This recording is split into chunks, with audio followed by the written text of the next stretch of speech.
Es presión, pero tenemos que ir a darle la alegría a la afición y que están siempre apoyándonos y tenemos que ganar. Siempre somos favoritos, en nuestra cabeza, en nuestro plantel, siempre somos favoritos, pero como te digo, nada de eso juega, tenemos que entrar concentrados al partido y dar lo máximo.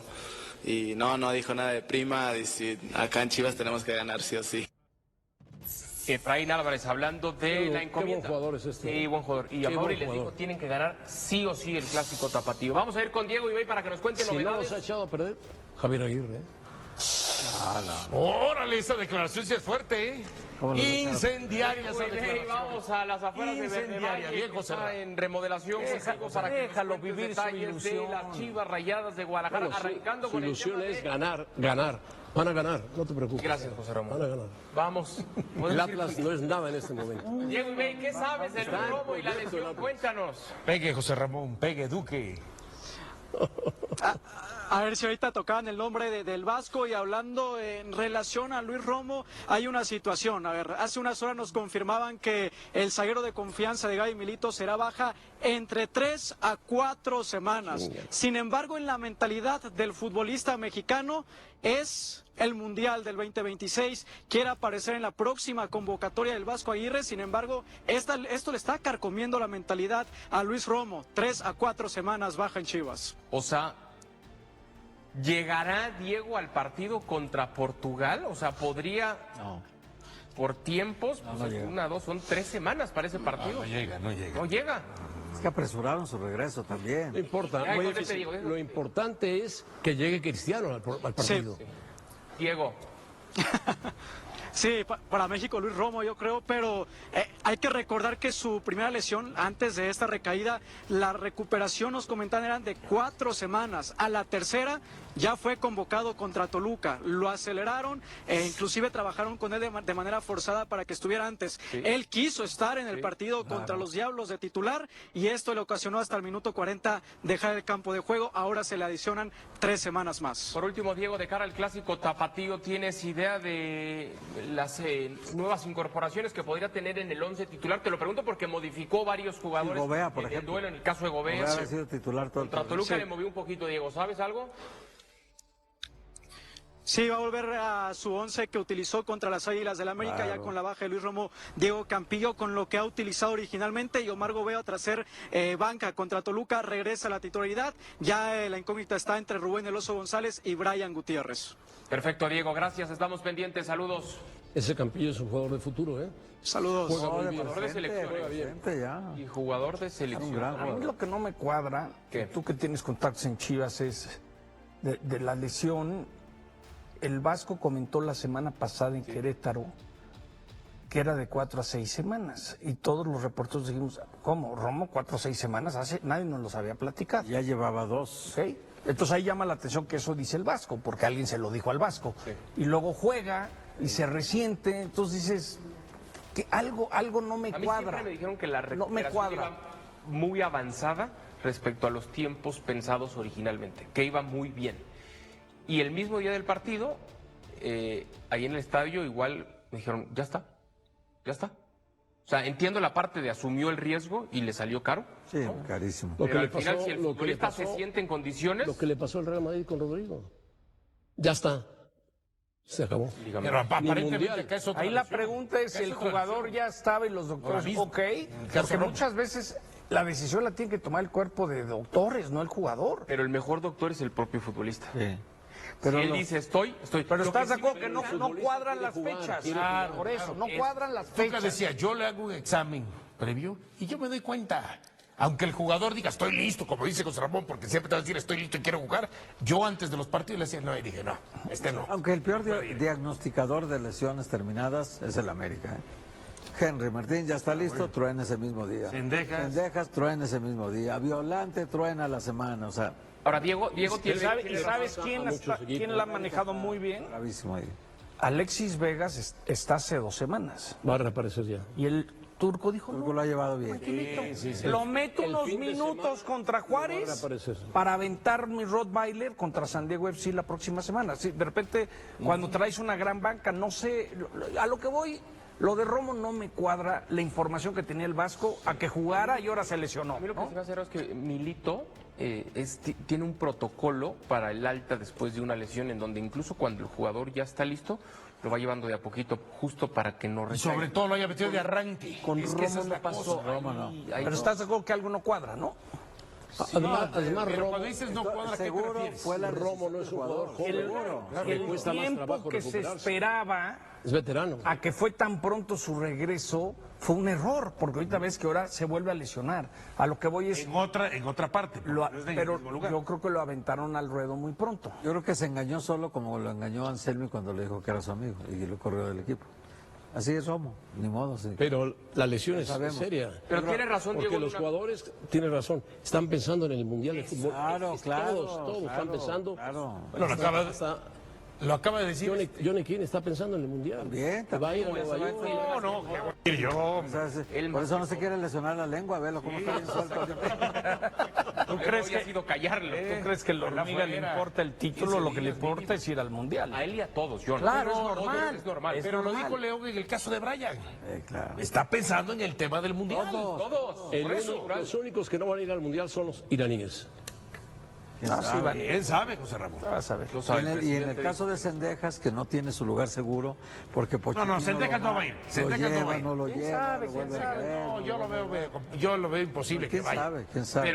Pero Oye, él está en la misma nomás idea. de lo que dice José Ramón, imagínense la seguridad en Seattle, Washington. Oh. Ahí va a jugar Egipto, Argelia e Irán. Va a estar complicada la seguridad privada del Secret Service, ¿no? Sí, va a ser un tema importante. José Ramón, gracias por haber estado con nosotros. Eres muy amable. ¿Ya? El rebaño sagrado está en boca de todos, pero no precisamente por las razones que los directivos quisieran, porque mientras Gabriel Milito presume una racha invicta en clásicos, que tiene a medio Guadalajara convencido de que por fin llegó el Mesías que los llevará a la tierra prometida. Resulta que en los pasillos de Verde Valle se están destapando historias del pasado que suenan más a opereta cómica que a gestión deportiva seria, con directivos paranoicos que multaban a los jugadores con 80% del salario mensual por el gravísimo delito de intercambiar camisetas con los enemigos, como si un pedazo de tela sudada fuera a desatar el apocalipsis rojiblanco o a traicionar décadas de rivalidad futbolística. Pero la cosa no se queda ahí nomás, porque Amaury Vergara decidió que era el momento perfecto para soltar bombas sobre intentos misteriosos de compra hostil del club después de la muerte de su papá, acusando a personajes en las sombras de haber tratado de presionarlo para que vendiera Chivas, pero sin dar un solo nombre concreto ni una sola prueba tangible, dejando a todo mundo con más preguntas que respuestas y preguntándose si esto es una denuncia seria o simplemente una estrategia para victimizarse y distraer la atención de los problemas actuales del equipo. Y hablando de problemas actuales, tenemos a Eric Gutiérrez entrenando en soledad cobrando millones de pesos mientras se lamenta en redes sociales porque no lo invitaron a conocer a Puyol y Xavi, a José Castillo diciéndole a la afición que Atlas no es un rival especial, sino simplemente el rival de turno, como si el clásico tapatío fuera un partido cualquiera de media semana, y a Efraín Álvarez confesando sin pudor que si tiene que elegir entre el Mundial y la Liguilla se va con la selección, aunque Chivas se quede sin sus mejores jugadores en la fase decisiva del torneo. Entonces, ¿de qué estamos hablando realmente aquí? ¿De un club que está construyendo algo sólido o de un circo mediático donde cada semana sale alguien a contar historias del pasado, a minimizar la importancia de los clásicos o a priorizar sus intereses personales por encima del proyecto colectivo? Deja tu like y tu comentario sobre todos estos temas. Vamos a comenzar hablando primero sobre la revelación más ridícula y a la vez más fascinante que salió a la luz gracias a Omar Arellano, quien decidió que el mundo tenía que saber que Néstor de la Torre era tan paranoico con el tema de las rivalidades que implementó una multa del 80% del sueldo mensual para cualquier jugador que fuera descubierto, intercambiando camisetas con Atlas o América. 80% del salario, déjeme repetirlo para que quede claro, porque estamos hablando de dejarte prácticamente sin cobrar durante un mes entero solo por el acto de cambiar tu playera sudada con un adversario al terminar el partido, como si ese intercambio de jerseys fuera a provocar que la afición rojiblanca perdiera la fe en sus jugadores, o como si la mística del club se fuera a desmoronar porque un futbolista decidió llevarse un recuerdo del clásico. La Pina contó esta historia en el podcast de Chema Garrido, con una mezcla de nostalgia y orgullo, como si estuviera revelando un secreto de estado que demostraba lo chingón que era el club en aquellos tiempos cuando había directivos que de verdad defendían los colores. Pero la pregunta que nadie se está haciendo es, ¿Realmente necesitabas amenazar a los jugadores con quitarles casi todo su sueldo para que entendieran que no deben fraternizar con el enemigo? ¿No se supone que un profesional debería tener la suficiente lectura de vestidor y de contexto emocional para saber que intercambiar camisetas con el América después de perder un clásico es una pésima idea sin necesidad de que te lo escriban en un reglamento con sanciones económicas estratosféricas? Omar Arellano explicó que esto no era un rumor ni una leyenda urbana, sino algo que estaba escrito negro sobre blanco en el reglamento interno que todos firmaban, y que Néstor de la Torre era especialmente bravo con este tema porque consideraba que era una falta de respeto hacia la afición. Pero lo que no terminan de explicar es cómo exactamente pensaban supervisar esto, porque imagínate la escena de tener a alguien de la directiva escondido en los túneles del estadio con binoculares, vigilando a ver quién se atrevía a pedirle la camiseta a Cuauhtémoc Blanco o a cualquier figura del América.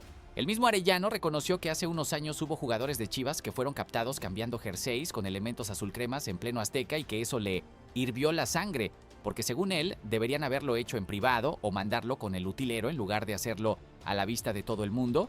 Pero ahí está precisamente el punto ridículo de toda esta paranoia, porque si el problema no es el acto en sí mismo, sino que te vean haciéndolo, entonces lo que estás diciendo es que está bien ser hipócrita y fingir antipatía en público, mientras por debajo de la mesa eres amigo de tus rivales. Yo creo que aunque la intención de Néstor de la Torre probablemente era noble, en el sentido de proteger la mística rojiblanca y mantener viva la llama de la rivalidad, la implementación de esta regla con multas tan brutales habla más de inseguridad y de control obsesivo que de verdadero amor por la institución, porque si tus jugadores necesitan la amenaza de perder 80% de su salario para comportarse con dignidad después de un clásico, entonces el problema no es la falta de reglamento, sino la falta de identificación real con los valores del club.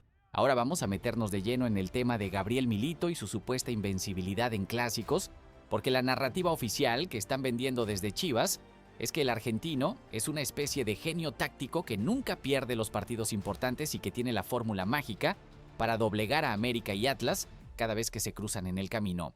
Los números son innegables: 2 victorias contra las Águilas en el Apertura 2025 y Clausura 2026, más una paliza de 4-1 contra los rojinegros, donde Armando González se lució con un hat-trick, pero la pregunta que nadie se está haciendo es: ¿realmente 3 partidos ganados son suficiente muestra estadística para declarar a alguien como invencible en clásicos?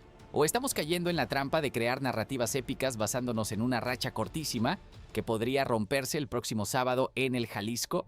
Porque seamos honestos, cuando hablas de invencibilidad en clásicos, esperarías ver un número mucho más robusto de enfrentamientos, algo así como 10 o 15 partidos sin conocer la derrota, no nomás 3 juegos que podrían perfectamente ser producto de la casualidad o del momento futbolístico específico de cada equipo en esas fechas particulares. La afición rojiblanca está eufórica comprando el cuento de que finalmente llegó el técnico que los va a sacar campeones porque sabe ganar clásicos, pero convenientemente se están olvidando de que Milito todavía no ha ganado absolutamente nada en términos de títulos oficiales con Chivas, que su gran logro hasta ahora es haber clasificado a una liguilla donde fueron eliminados, y que el verdadero examen de fuego no es ganarle al América en fase regular, sino sostener el nivel cuando la presión se multiplica en partidos de mata-mata, donde un solo error te manda a tu casa. El próximo sábado 7 de marzo el Guadalajara visitará al Atlas en el Estadio Jalisco, y aunque todo el mundo da por descontada la victoria rojiblanca porque supuestamente Milito no pierde clásicos y porque los zorros están en un momento futbolístico pésimo, la realidad es que los clásicos tienen su propia lógica y muchas veces el equipo teóricamente inferior termina sacando un resultado positivo precisamente porque el favorito llega confiado y relajado pensando que ya ganó antes de pisar la cancha. La pregunta que me gustaría hacerle a Gabriel Milito es: ¿qué va a pasar con tu supuesta invencibilidad en clásicos el día que pierdas uno? ¿Se va a desmoronar toda esta construcción mediática de que eres el elegido, o vas a tener la humildad de reconocer que ganar 3 partidos consecutivos es una racha bonita, pero no te convierte automáticamente en un especialista de estos encuentros? Yo creo que la afición rojiblanca está tan desesperada por encontrar un héroe después de tantos años de fracasos que están dispuestos a elevar a Milito a la categoría de leyenda basándose en una muestra estadística ridículamente pequeña, y que el día que esa racha se rompa, van a ser los primeros en lincharlo mediáticamente porque le habían puesto expectativas imposibles de cumplir. Cambiando completamente de tema, pero manteniéndonos en el universo de las revelaciones cuestionables, tenemos que hablar sobre las declaraciones de Amaury Vergara, acusando a personajes misteriosos de haber intentado presionarlo para que vendiera Chivas después de la muerte de Jorge Vergara. El presidente del Guadalajara soltó esta bomba en una entrevista con Forbes, donde explicó que los primeros años de su gestión fueron muy difíciles porque había gente que pensaba que no iba a poder con la responsabilidad y que bajo presión iba a claudicar y a poner en venta al club más querido de México. Pero lo que resulta sumamente sospechoso de toda esta historia es que Amaury no dio un solo nombre concreto ni una sola prueba tangible de quiénes eran esos personajes ni cómo específicamente intentaron presionarlo. Cuando acusas públicamente a ciertos personajes de haber tratado de aprovecharse del duelo familiar para hacer negocios turbios y de haber usado actos negativos para tratar de doblegarte, lo mínimo que deberías hacer es dar nombres y apellidos para que la gente pueda juzgar por sí misma la gravedad de las acusaciones, pero en lugar de eso, Amaury se queda en lo genérico hablando de embates desde muchos lados y de gente que no nos estaba ayudando, como si estuviera contando una telenovela en lugar de denunciando algo serio. La pregunta obvia que surge es, ¿por qué soltar estas acusaciones ahora, casi 7 años después de asumir la presidencia del club? ¿Qué ganabas guardándote esta información durante tanto tiempo y qué ganas revelándola justo en este momento donde Chivas está en medio de una lucha por clasificar a liguilla y donde cada semana salen noticias negativas sobre jugadores que no quieren irse o sobre derrotas dolorosas que ponen en duda el proyecto deportivo? Porque una de dos, o esto es una denuncia seria de un intento real de despojar a la familia Vergara del club, y entonces deberías estar dando nombres y llevando el asunto a las instancias correspondientes, o esto es una estrategia de victimización mediática para distraer la atención de los problemas actuales y para pintarte como un héroe que resistió presiones terribles cuando en realidad simplemente estabas haciendo tu trabajo de administrar la empresa familiar. Amaury mencionó que Jorge Vergara había cotizado a Chivas en $800 millones allá por el 2014, una cifra que supuestamente incluía la marca, el estadio Akron, Verde Valle y todos los terrenos, pero lo que no explicó es si esa evaluación sigue siendo realista hoy en día o si el valor del club ha bajado considerablemente después de años sin ganar títulos y con una gestión deportiva que ha sido cuestionable en el mejor de los casos. Pensando bien, estas declaraciones de Amaury Vergara huelen más a cortina de humo que a denuncia legítima, porque si realmente hubiera habido intentos serios de compra hostil o de presión indebida, ya tendríamos nombres, demandas y consecuencias concretas en lugar de acusaciones vagas en una entrevista de revista que no comprometen a nadie específico, pero que le permiten al presidente pintarse como víctima y generar empatía barata de la afición. Hablando precisamente de narrativas cuestionables y de decisiones que generan más dudas que certezas, ahora toca meternos en el tema de la ruptura entre Chivas y Televisa, porque Amaury Vergara también aprovechó la entrevista para explicar por qué el Guadalajara creó Chivas TV en el 2016 y por qué se alejaron de la empresa de Emilio Azcárraga. Según el presidente rojiblanco, los contratos con Televisa eran completamente leoninos y ventajosos para la empresa. El club no tenía acceso a su propio material histórico y las transmisiones eran parcializadas en contra de Chivas, haciendo sentir al aficionado como si todo el sistema estuviera en su contra. Todo eso suena terrible y parece justificar completamente la decisión de romper con Televisa y crear una plataforma propia, pero lo que Amaury convenientemente omitió mencionar es que después de todo el escándalo mediático que generó la creación de Chivas TV y después de presumir que se habían emancipado del malvado imperio televisivo, el Guadalajara regresó corriendo a Televisa apenas unos meses después en la liguilla del Clausura 2017, un acuerdo que duró varios años más hasta que se fueron a Amazon Prime. Entonces la pregunta obvia es, si los contratos eran tan leoninos y las transmisiones eran tan parcializadas y todo era tan terrible, ¿por qué regresaron con el rabo entre las patas a firmar con la misma empresa que supuestamente los estaba maltratando? La respuesta es simple, aunque dolorosa, porque Chivas TV fue un fracaso comercial rotundo que no generó los ingresos necesarios para sostener al club, y porque la directiva rojiblanca se dio cuenta demasiado tarde de que ir contra el poder mediático más grande de México requiere un músculo financiero y una base de suscriptores que simplemente no tenían. Amaury habla bonito sobre cómo un equipo del tamaño de Chivas debe poder ofrecerle a sus aficionados transmisiones imparciales donde puedan disfrutar del partido sin sentirse atacados, pero la realidad es que la mayoría de los aficionados rojiblancos ni siquiera estaban dispuestos a pagar una suscripción mensual para ver a su equipo cuando podían verlo gratis o más barato en otras plataformas, lo que dejó a Chivas TV como un proyecto bonito en teoría, pero inviable en la práctica. El presidente del Guadalajara también expresó su sueño de que algún día los aficionados puedan contratar un solo servicio y ver todo el fútbol mexicano en lugar de tener que pagar 5 o 6 plataformas diferentes, pero otra vez estamos ante un caso de hablar bonito sin hacer nada concreto para lograrlo, porque si realmente crees en ese modelo, entonces deberías estar liderando conversaciones con otros clubes para crear una liga unificada de streaming en lugar de simplemente quejarte en entrevistas de que el sistema actual no te gusta. Yo creo que toda esta narrativa de Chivas como la víctima eterna del sistema televisivo es conveniente porque le permite a Amaury justificar decisiones empresariales cuestionables y pintarse como el rebelde que lucha contra los poderosos.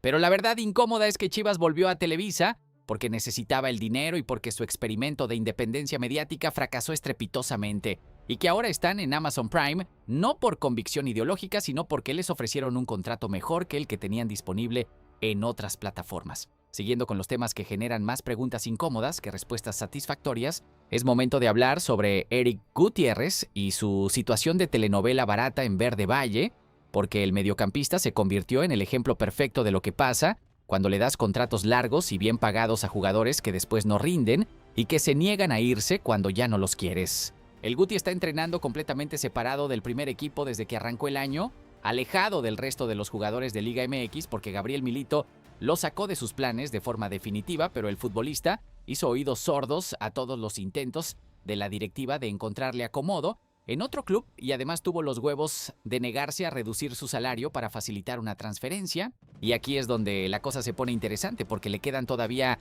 2 años completos de contrato, lo que significa que Chivas va a seguir pagándole millones de pesos durante todo ese tiempo mientras él entrena solito, sin aportar absolutamente nada al proyecto deportivo. Pero lo mejor de todo, lo que realmente convierte esta situación en comedia pura, es que el Guti decidió reaparecer en redes sociales para lamentarse públicamente porque no lo invitaron a conocer a Puyol y Xavi cuando las leyendas del Barcelona visitaron Verde Valle, escribiendo un "me hubieras avisado para ir", que desató una oleada de comentarios de aficionados pidiéndole que se quede en el club. Momento para la pelota, ¿estamos hablando en serio? El tipo está cobrando sin jugar, se negó a irse cuando le abrieron la puerta de salida, está completamente fuera de los planes del técnico, pero se siente con el derecho de quejarse porque no lo invitaron a una actividad del club.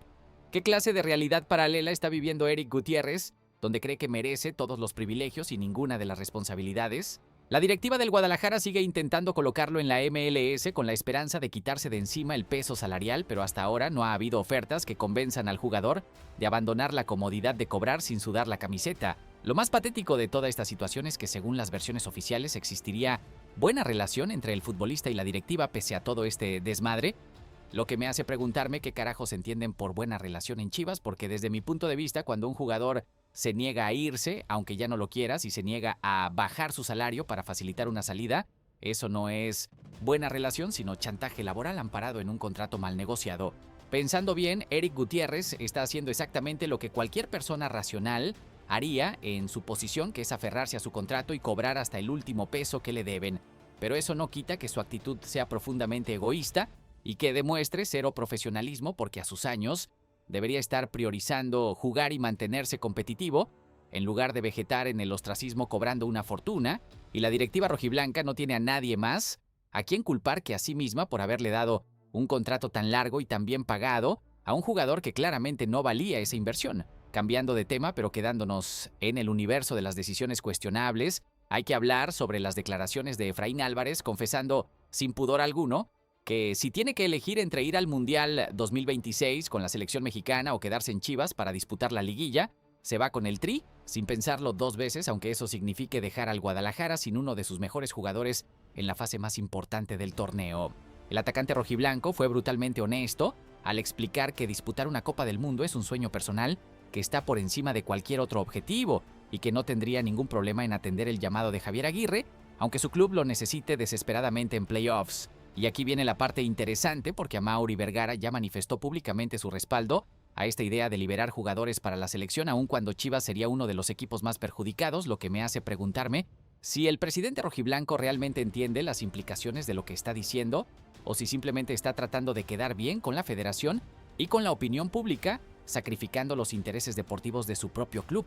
Porque seamos claros, si Chivas presta a 3 o 4 titulares para que se vayan con la selección en plena liguilla, las posibilidades de que el equipo avance rondas y pelee por el título se reducen dramáticamente, y entonces estaríamos ante la situación absurda de que el club más grande de México estaría regalando un torneo por apoyar al Tri, cuando históricamente la selección nunca ha hecho absolutamente nada por Chivas en términos de desarrollo de jugadores o de apoyo institucional. Efraín Álvarez también aclaró que si finalmente no entra en la lista del Mundial, su compromiso va a estar completamente con el Guadalajara, pero esa aclaración suena más a consuelo barato que a verdadero compromiso, porque lo que está diciendo entre líneas es que Chivas es su plan B, el proyecto al que le va a dar atención únicamente si su plan A de ir al Mundial no se concreta. La pregunta que me gustaría hacerle tanto a Efraín como a Mauri es: ¿qué mensaje le están mandando a la afición rojiblanca cuando públicamente reconocen que la liguilla del club es menos importante que una convocatoria a selección? ¿Cómo esperan que los aficionados se entreguen emocionalmente a un proyecto cuando los propios jugadores y directivos están dejando claro que sus prioridades están en otro lado? Yo creo que, aunque es completamente entendible que cualquier futbolista sueñe con disputar un mundial, la forma en que Efraín y Amaury están manejando este tema públicamente es un error garrafal, porque están normalizando la idea de que está bien priorizar la selección por encima del club que te paga el salario, y que la afición debería estar agradecida y comprensiva cuando sus mejores jugadores los abandonan en el momento más crítico del torneo para irse a cumplir sueños personales con el Tri. Ya que hablamos sobre Efraín Álvarez y su falta de compromiso real con Chivas, ahora toca meternos en sus declaraciones previas al clásico tapatío, que oscilan entre la arrogancia innecesaria y el intento fallido de calentar el ambiente. El 10 rojiblanco reveló que tuvo una conversación con Amaury Vergara donde el patrón le dejó clarísimo que tienen que ganar sí o sí, como si necesitaras que el dueño del club te recordara que los clásicos se juegan a muerte, y luego se dio el lujo de burlarse de Atlas diciendo que el Estadio Jalisco antes era nuestro, con una sonrisita que probablemente pensó que iba a sonar picante, pero que en realidad sonó a prepotencia barata de alguien que nunca jugó en ese estadio como local y que está hablando de glorias ajenas que no le pertenecen. Pero lo verdaderamente preocupante de toda la previa del clásico tapatío no fue la arrogancia de Efraín, sino las declaraciones de José Castillo minimizando brutalmente la importancia del rival al explicar que el partido es una oportunidad para volver a ganar, pero no porque sea Atlas, sino porque simplemente es el siguiente compromiso en el calendario. ¿Leíste bien? El defensor rojiblanco básicamente dijo que Atlas no es un rival especial y que la motivación para ganar no tiene nada que ver con la rivalidad histórica, sino con la obligación genérica de sumar de a 3 en cada jornada. ¿En qué planeta vive José Castillo donde cree que es buena idea salir públicamente a decirle a la afición que el clásico tapatío, uno de los enfrentamientos más antiguos y apasionantes del fútbol mexicano, es solo el rival de turno? ¿Qué clase de desconexión emocional tienes que tener con la institución para no entender que para millones de aficionados rojiblancos estos 90 minutos son sagrados y representan mucho más que 3 puntos en la tabla? Tanto Castillo como Efraín coincidieron en que el objetivo es ganar, pero el discurso fue tan frío y tan corporativo que parecía que estaban hablando de un partido amistoso de pretemporada en lugar de un clásico que paraliza a toda una ciudad. La pregunta que me gustaría hacerles a estos jugadores es: ¿realmente creen que minimizar la importancia del rival es una buena estrategia psicológica? ¿O simplemente están demostrando que no entienden ni tantito la dimensión emocional de lo que significa vestir la camiseta de Chivas? Porque una cosa es proyectar tranquilidad y confianza para no caer en provocaciones mediáticas, y otra muy distinta es sonar tan desconectado del sentimiento de la afición que parece que estás jugando para cualquier club genérico, en lugar de estar defendiendo los colores del equipo más popular de México. Yo creo que estas declaraciones de José Castillo son un síntoma de un problema más profundo que tiene que ver con la falta de mexicanos en el plantel de Chivas, porque cuando la mayoría de tus jugadores son extranjeros o mexicoamericanos que crecieron fuera del país, es muy difícil que entiendan visceralmente lo que significan las rivalidades históricas y por qué ciertos partidos trascienden los 3 puntos deportivos, y esa desconexión cultural termina reflejándose en discursos tibios que ofenden a una afición que está hambrienta de pasión y de jugadores que sangren rojo y blanco en lugar de simplemente cumplir un contrato laboral.